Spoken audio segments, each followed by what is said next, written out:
Talk is on Cloud Atlas by David Mitchell.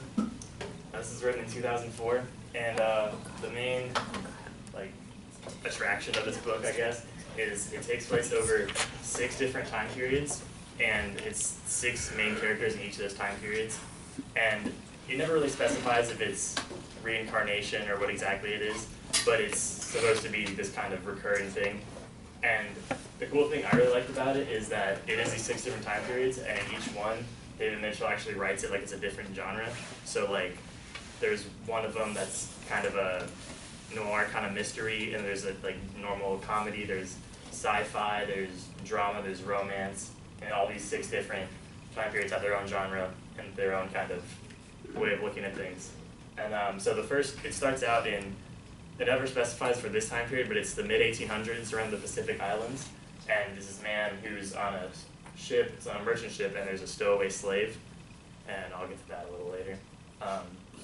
Then the next time period, it goes to 1930s in Belgium, and there's this young man he wants to be a composer, and so he becomes what's called an amanuensis, which is basically an assistant to a composer to help him record everything, and he becomes an assistant to that man. And then it moves to 1970s in California, and there's this woman named Louisa Ray, and she's she's a journalist, and she's trying to uncover this big conspiracy. There's this company called Seaboard, and they're, to the public, they're the pioneers of nuclear power.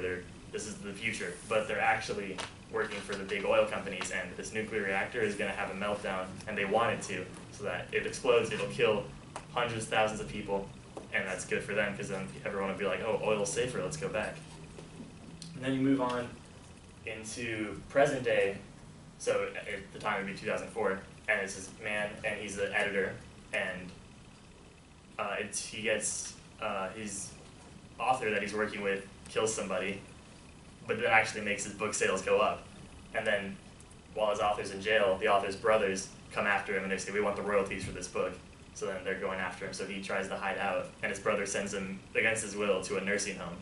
He's actually pretty old, and it's just him, the whole story is him trying to just get out of there. And then it goes into the future to now in this time period.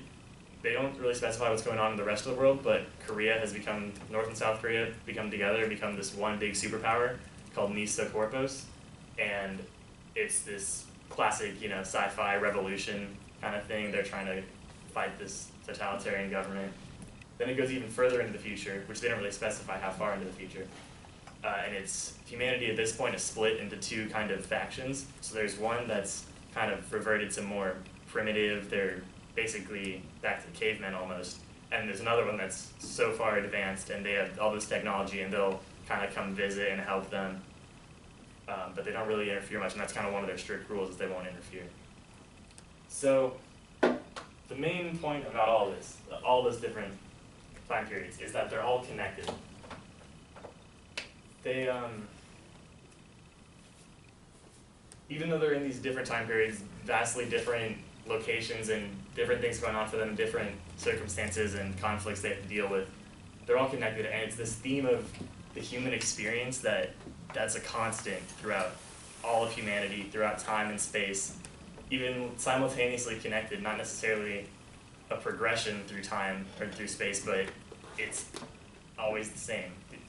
Whether they're dealing with stowaway slaves or they're fighting off the new Korean government, it's the same sort of values and things they need to deal with. So that was the main thing I'd like to talk about, was these 3 pillars of the human experience, as I called them. So that would be fear, compassion, and truth. So the first one, fear. And this takes place in all of them, and I think this is actually the most driving force of the human experience, is fear. It's ingrained in everybody from birth and from all the way through evolution. It's, like fight or flight. It's the fundamental thing that drives us to evolve and to do better. And really and not necessarily just fear of dying in the sense of evolution, but also fear of anything. And for some of these specific ones, like in the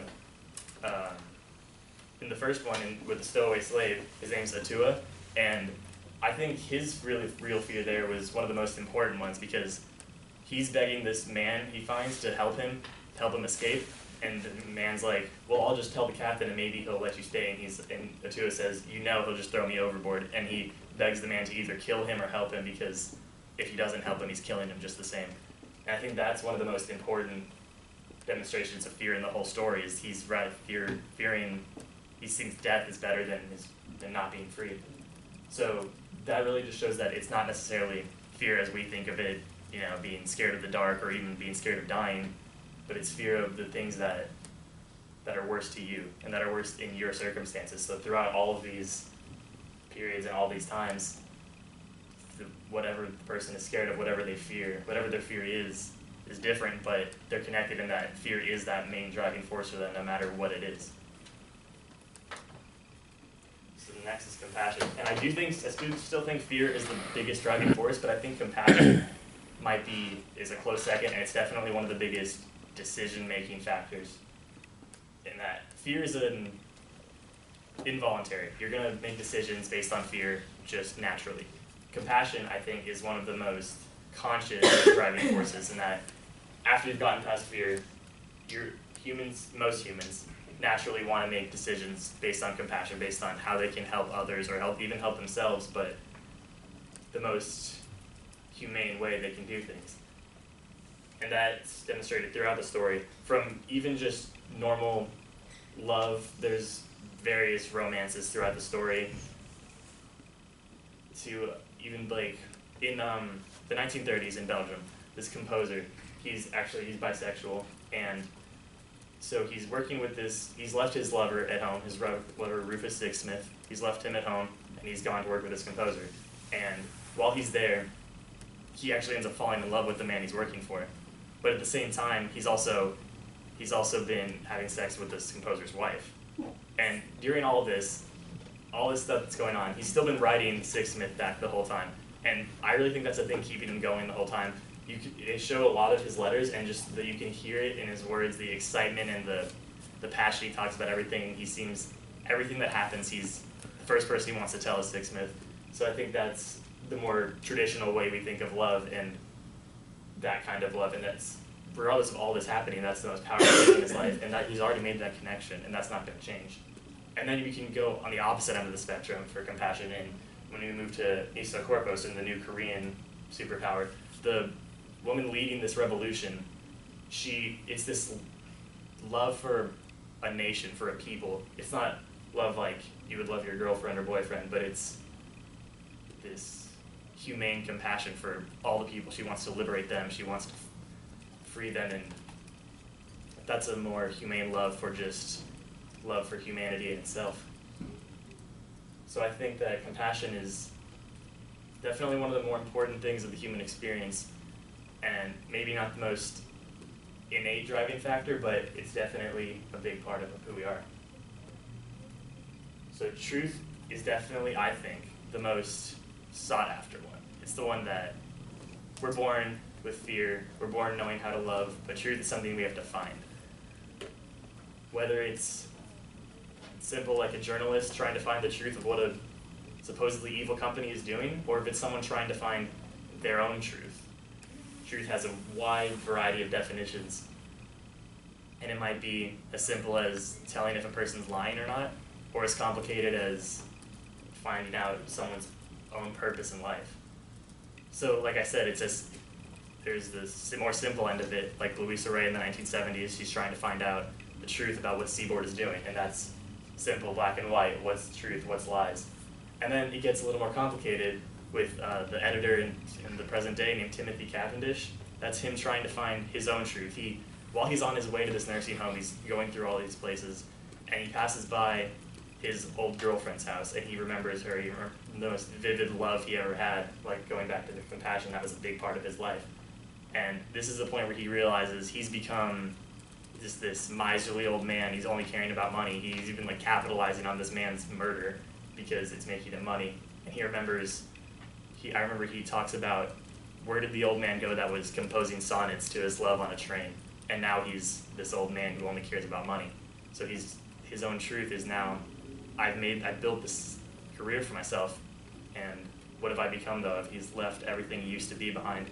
And he eventually does go and find her again, and I think that's him finding his own truth, and that's definitely a harder part of truth to find, which I think that's why truth is the hardest part of this to find. There's these three pillars of humanity, where the first two, fear and compassion, we're born with, it's inherent, but truth, it's something that you have to find, and I think that's why it's definitely one of the most important ones and one of the hardest ones to get. So throughout all of these periods, throughout space and time, they're in all parts of the world and all time periods, and they're all connected. Whether it's reincarnation or whether they're existing at the same time, or however you want to believe in that, how time works, they're all connected. The human experience connects us all, no matter how far apart you are in time or space.